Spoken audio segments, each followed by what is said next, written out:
শুভ দুপুর। কড়াইতে আমি তেল দিয়ে দিয়েছি, ছেলেদের জন্য বানাবো। এখানে নুন দিয়ে আমি বেসনটা গুলে নিয়েছি।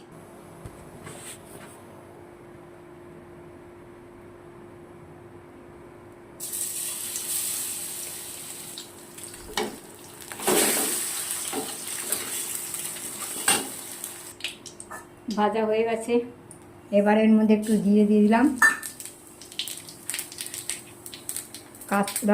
কাঁচা লঙ্কা, পেঁয়াজ, রসুন, আদা কুচানো আর কেশরি মেথি বাটা। পেঁয়াজ, আদা, রসুন, কাঁচা লঙ্কা, জিরে, একটু কেশরি মেথি বাটা, টমেটো কষা আর ধনের গুঁড়ো, জিরের গুঁড়ো, চাট মশলা আর একটু সর্ষে বাটা, ধনের গুঁড়ো, জিরের গুঁড়ো, টমেটো কষা, একটু সর্ষে বাটা আর একটু চিনি, নুন, হলুদ, কাশ্মীরি লঙ্কার গুঁড়ো সব গুলিয়ে দিয়ে দিলাম। এবারে আলুগুলো দিয়ে দিলাম।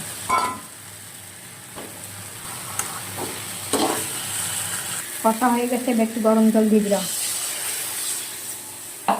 এবারে ঢাকা দিয়ে দেবো।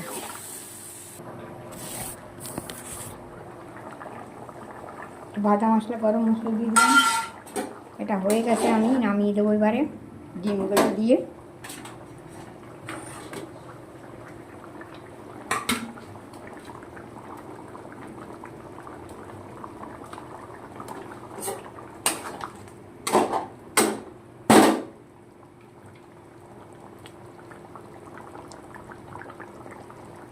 হয়ে গেছে। এবার আমি নামিয়ে দিচ্ছি।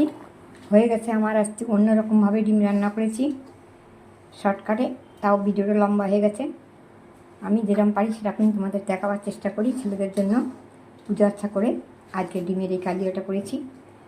হ্যাঁ, তো এরপর ধনেপাতা কুচিয়ে দেবো বা একটু শশা কুচিয়ে দেবো, আছে ঘরে। ওপরে একটু শশা কুচিয়ে দেবো আর একটু ধনেপাতা দিয়ে দেবো। সেটা দেখাতে পারছি না, হয়নি। হ্যাঁ, তোমরা সবাই ভালো থাকো, সুস্থ থেকো।